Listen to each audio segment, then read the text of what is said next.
और उसके विवेकपूर्ण उपयोग की शपथ लेता हूँ। मैं शपथ लेता हूँ कि जल का समुचित उपयोग करूँगा तथा पानी की हर एक बूंद का संचयन करूँगा और जल शक्ति अभियान को बढ़ावा देने में सहयोग दूंगा। मैं पानी को अनमोल संपदा मानूंगा और इसको ऐसे मानते हुए इसका उपयोग करूंगा। मैं शपथ लेता हूँ कि मैं अपने परिवारजनों, मित्रों और पड़ोसियों को भी इसके विवेकपूर्ण उपयोग करने और उसे व्यर्थ नहीं करने के लिए प्रेरित करूंगा। यह जल हमारा है और इसे हम ही बचा सकते हैं और अपना भविष्य सुरक्षित कर सकते हैं। हम सब मिलकर जल आंदोलन को जन आंदोलन बनाएंगे। बिहार के तीसरे चरण में लगातार 5 मई से जो हमारे यहाँ कार्यक्रम चल रहा है, उस कार्यक्रम में इस क्लस्टर में आज के दिनांक हमारे यहाँ जो सुशासन तिहार का आयोजन हो रहा है, उस सब में सभी उपस्थित जनपद सदस्य, उपस्थित सभी सरपंच, उपस्थित हमारे सभी अधिकारी और मुख्य रूप से हमारे बीच उपस्थित सभी ग्रामीण, आप सबको इस शिविर में स्वागत है।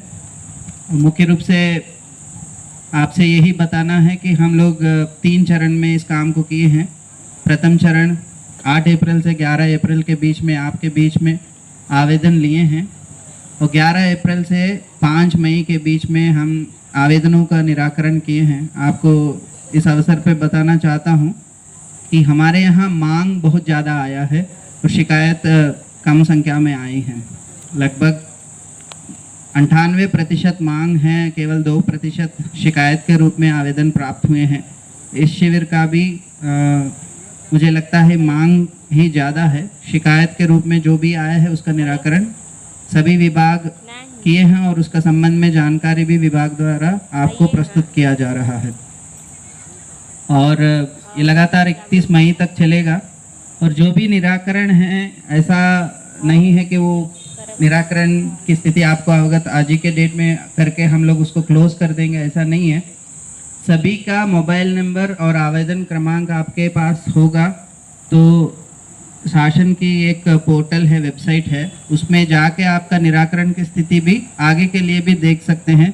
उसमें निराकरण क्या हुआ है और आपका मोबाइल नंबर और आवेदन क्रमांक डालेंगे तो फिर उसके अनुसार आपने जो समस्या या शिकायत या जब मांग दिए हैं उसका क्या निराकरण हुआ है वो आपको क्लियर वहाँ से मिल जाएगा। तो उसमें अगर आप चाहें तो उसका और आगे निराकरण चाहते हैं या कुछ समस्या बताना चाहते हैं तो फिर हमारे संज्ञान में लेके आ सकते हैं। एक चीज़ ये है, मांग जितने भी मांग हैं, जैसे हैंडपम्प के बहुत ज़्यादा मांग आया है, आवास की बहुत ज़्यादा मांग आई है और बिजली खंभों की बहुत ज़्यादा मांग आई है। ये जो भी निर्माण कार्य से संबंधित मांग है, क्योंकि मांग बहुत ज़्यादा है तो फिर उसमें बजट की उपलब्धता के अनुसार वो मांग का पूर्ति की जाएगी। प्रधानमंत्री आवास के लिए ये ज़रूर बताना चाहेंगे कि आवास प्लस प्लस का सर्वे चल रहा है आज के दिनांक में। तो सर्वे में अपना, अगर आप पूर्व में प्रधानमंत्री आवास से लाभान्वित नहीं हुए हैं आपके परिवार में, तो फिर आप उसमें नाम जुड़वा सकते हैं। आवास प्लस प्लस सर्वे में जितने लोगों का नाम जुड़ेगा उनको आगे जाके आवास मिल सकती है। और दूसरी हैंडपंप के लिए और बिजली खंभा के लिए, हैंडपंप के लिए अगर किसी पारा मोहल्ला में पहले से पानी का स्रोत नहीं है, हैंडपंप नहीं है या हैंडपंप खराब हो गया है, तो उस शिकायत को हम लोग इमीडिएटली मतलब उसमें निराकरण करने का प्रयास कर रहे हैं। या घर घर में हैंडपंप मांग रहे हैं तो उसका पूर्ति हम लोग नहीं कर पाएंगे क्योंकि बहुत ज़्यादा लागत हो जाएगी। किसी एक पारा मोहल्ला में पहले जैसा होता था, जो रूल के अनुसार जितने हैंडपंप लगना चाहे अगर उस अनुसार अगर कहीं पर समस्या है तो उसको ज़रूर हमारे संज्ञान में लेके आएंगे, उसको हम सॉल्व करने का प्रयास करेंगे। इसी विषय पर मैं पीएचई हमारे लोक स्वास्थ्य यांत्रिकी विभाग हैं उनसे भी बताना चाहते हैं कि हमारा 2 तरह के प्रोजेक्ट है। एक सिंगल विलेज स्कीम, मतलब एक गांव में वहीं का पानी का स्रोत है, उसी पानी के स्रोत से घर घर में पानी पहुंचाने का प्रोजेक्ट है। अगर ऐसे प्रोजेक्ट जितने हैं उनको हम प्राथमिकता से कंप्लीट कराएं और ग्राम पंचायत को सौंपें और ग्राम पंचायत उसका क्रियान्वयन जो है 100% कराए। तो दूसरे तरह का प्रोजेक्ट है मल्टी विलेज स्कीम। इसका मतलब ये है कि आपके गांव में पानी का स्रोत पर्याप्त नहीं है तो आपका आसपास के नदी नाला के माध्यम से वहाँ से पानी खींचेंगे और 40-50 गांवों के बीच में एक पाइपलाइन डाल के सभी का पानी का स्रोत के माध्यम से सभी को वाटर सप्लाई कराते हैं, घर घर पानी सप्लाई का काम करेंगे। तो लोक स्वास्थ्य यांत्रिकी विभाग से जो भी अधिकारी आए हैं, इस क्लस्टर में सिंगल विलेज स्कीम्स जितने हैं उन सब में कार्य पूर्णता की स्थिति ज़रूर अवगत कराएं और उसमें पानी का घर घर पानी का जो स्कीम है सिंगल विलेज स्कीम का जल्दी से पूर्ण कराएं। मल्टी विलेज स्कीम में अगर आता है तो फिर उसका भी जानकारी सभी गांव वालों को दे और उसमें कब तक पूर्णता की संभावना है उसकी जानकारी दीजिएगा। तो दूसरा एक विषय मैं बताना चाह रहा हूँ आंगनवाड़ियों को लेके। हमारा प्रतापपुर ब्लॉक जो है आकांक्षी ब्लॉक है, तो आंगनवाड़ी कार्यकर्ता जितने भी हैं उसमें मैं ये देख रहा था कि हमारे बच्चों का जो नाप होता है, हम लोग को हर महीना हमको नापना होता है, उनका वजन कितना है, उनका हाइट कितना है, उसको नापते हैं और उसको ऑनलाइन एंट्री करते हैं।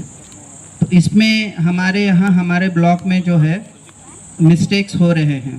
तो क्योंकि आइदर हम उनके उम्र के हिसाब से बहुत छोटा हाइट या वजन दर्ज कर दे रहे हैं या बहुत ज़्यादा दर्ज कर रहे हैं।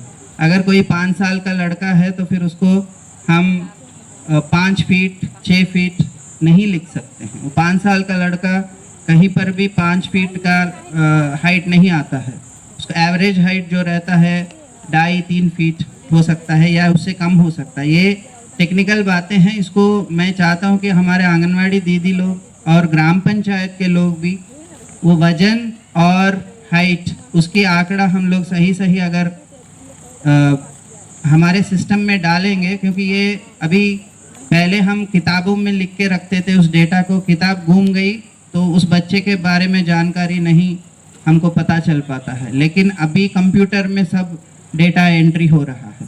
तो आपके बच्चे के जानकारी जब वो जन्म लेता है तब से लेके आगे तक उसकी पूरी जानकारी आपके आधार के माध्यम से सब कुछ देखा जा सकता है। तो कृपया करके हमारे ग्राम पंचायतों में भी इस चीज़ को ध्यान रखें। अगर हमारे यहाँ बच्चों का वजन और हाइट नहीं ले रहे हैं तो उसको सुनिश्चित कराएं और उसमें एंट्री करवाएं, ताकि हमारे बच्चों का जहाँ समस्या है वहाँ हम लोग ध्यान दे सकेंगे। नहीं तो अगर गलत जानकारी अपडेट हो जाएगा तो फिर समस्या ही गलत हमको समझ में आएगा, क्योंकि जहाँ समस्या नहीं है उसको हम समस्या के रूप में देखेंगे और जहाँ समस्या है वो हमको दिखेगा ही नहीं, क्योंकि सब आपका डेटा वैसा दिखता नहीं है कंप्यूटर में। तो कृपया करके इसको आंगनवाड़ियों में मैं अनुरोध करता हूँ, यहाँ के सुपरवाइज़र आंगनवाड़ी कार्यकर्ता इसीलिए लड़कियों के लिए 18 साल पूर्ण होना अनिवार्य है और लड़कों के लिए 21 साल। उसके बाद ही आप शादी विवाह जो करना है आप लोगों को कराना चाहिए। ये गांव स्तर पर सुनिश्चित करिएगा, क्योंकि हमारे यहाँ थोड़ा सा ये स्थिति खराब है। तो इसको ज़रूर आप लोग देखिए ग्राम पंचायत स्तर पर। और बाकी राजस्व मामलों में कोई आपने जितना शिकायत किया है उसका तो हम लोग, अगर विवादित कोई चीज़ है तो प्रकरण के माध्यम से उसका निराकरण बताते हुए प्रकरण क्रमांक आपको बता रहे हैं, तो प्रकरण की जांच ज़रूर करवा लीजिए और प्रकरण में नियमित उपस्थिति रखिएगा और आपके भूमि से संबंधित जो भी विवाद है उसका निराकरण कराइए। कुछ चीज़ें ऐसी हैं, ऋण पुस्तिका नहीं है, सीमांकन वाला भी प्रकरण के माध्यम से ही निराकरण होता है। या आपका ऋण पुस्तिका ऐसा कोई डिमांड है तो फिर कुछ हम शिविर के माध्यम से कंप्लीट करा रहे हैं। इसके अतिरिक्त भी अगर कोई डिमांड है तो फिर उसको आप इस शिविर में भी आप दे सकते हैं, जिसका हम लोग प्रयास करेंगे निराकरण जल्दी करके आपको अपने जो भी सुविधा हमको देना है उसको हम लोग कंप्लीट कराने का प्रयास करेंगे। और नरेगा से संबंधित जितने भी मांग आए हैं बजट के अनुरूप ही उसको पूर्ति कर पाएंगे। और जल संचयन से संबंधित काम जो है नरेगा में ज़्यादा लेने का प्रयास करिएगा। नरेगा में हमको पानी को बचाना है, उनसे संबंधित कामों को ज़्यादा काम कराइए। अभी मैं रोड पे भी देख रहा था, तालाब गहरीकरण, डबरी निर्माण, इनसे संबंधित कार्यों को आप अगर देंगे तो उसमें हम स्वीकृति दे पाएंगे, उसमें ज़्यादा स्वीकृति होगा। वैसे प्रधानमंत्री आवास क्योंकि बहुत ज़्यादा बढ़ गई है तो नरेगा का काम ज़्यादातर हम प्रधानमंत्री आवास में ही दे पा रहे हैं। उसको छोड़ के पानी के बचाव के लिए जितना काम अगर आप मांगेंगे, तालाब गहरीकरण या डबरी, इसको हम देने में हम लोग कर पाएंगे उस काम को। उसका भी डिमांड अगर ग्राम पंचायत से बनती है तो फिर उसको करने के लिए जिला पंचायत में भी बता दिए हैं और जनपद में भी कराएंगे इसको। और एक स्वच्छ भारत मिशन का आपके गांव-गांव में एक कचरा संग्रहण के हेतु रिक्शा मिला है। वो रिक्शा कहीं पर चलता है क्या आपके गांव में? नहीं चलता है।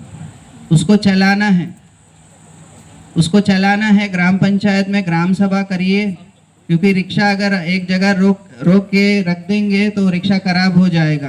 कोई भी चीज़ अगर उपयोग नहीं करते हैं तो खराब हो जाता है।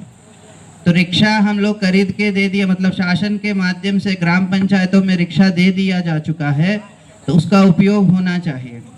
और कचरे का संग्रहण का मतलब ये नहीं कि कोई दीदी आपके घर में आ रहे हैं तो वो आपके लिए काम करने नहीं आ रहे हैं, आपको सहयोग करने के लिए, कचरा को संग्रहण करने के लिए आ रहे हैं। तो उस घर में आप लोग ग्राम सभा में निर्णय करिए, कचरे को अलग अलग करके दीजिए। हमारे गांव में मुख्य समस्या प्लास्टिक है और शहर में जाएंगे तो हर तरह का गंदगी रहता है, गांव में हर तरह का गंदगी नहीं रहता है।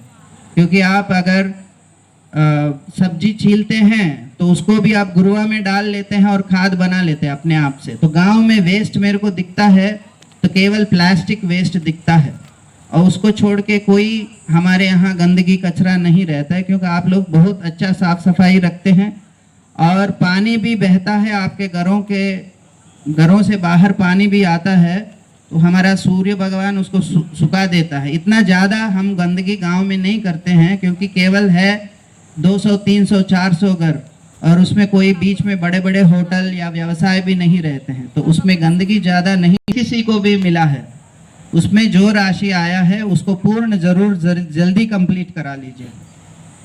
आज के समय में पूरे भारत देश दो हिसाब से चल रहा है, दो टेक्नोलॉजी से चल रहा है। एक है कंप्यूटरीकरण, हर योजना कंप्यूटरीकृत होके योजना का लाभ आपको मिल रहा है। पहले आपको सरकारी कार्यालयों में आना पड़ता था, योजना का लाभ लेना पड़ता था। आज के समय में आपके खाते में सारा चीज़ आ रहा है, चाहे आपका दान खरीदी का दान का राशि हो, चाहे आपका प्रधानमंत्री आवास का पैसा हो, पेंशन हो, प्रधानमंत्री किसान सम्मान निधि हो। किसी कार्यालय में आपको जाने की ज़रूरत नहीं पड़ रही है, आपके खाते में सीधा पैसा आ रहा है। लेकिन वो खाते में जो पैसा आ रहा है उसका हम सदुपयोग नहीं करेंगे तो दूसरा ये भी हो गया है कि केंद्र शासन देखती है ऊपर से कौन सा राज्य ऐसा है जो उसका सदुपयोग कर रहे हैं, उनको ज़्यादा बजट दे रहे हैं।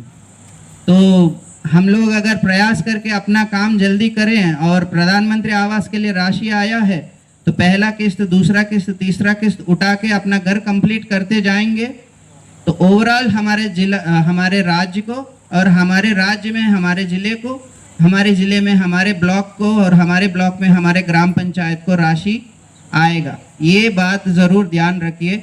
योजना का लाभ लेना भी एक आपका भी जिम्मेदारी है। उसमें केवल लाभ लेने के लिए केवल अधिकार नहीं है, अधिकार के साथ साथ जिस प्रयोजन के लिए वो पैसा आया है उसी प्रयोजन में अगर आप उपयोग करेंगे तो जो मंशा है शासन की वो पूर्ण भी होगा और आपको आगे जाके उस पर्टिकुलर ग्राम पंचायत मॉडल के रूप में भी विकसित हो सकता है और जिस प्रयोजन के लिए पैसा लिए हैं उस प्रयोजन में काम दिखेगा।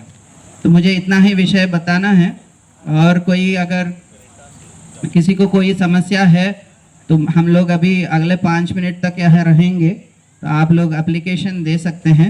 सोनगरा के सचिव आए हैं क्या यहाँ? सोनगरा ग्राम पंचायत इसी में पड़ता है। आपका आरटीआई का कुछ मामला है तो आरटीआई में आपको कुछ जानकारी देना है। समय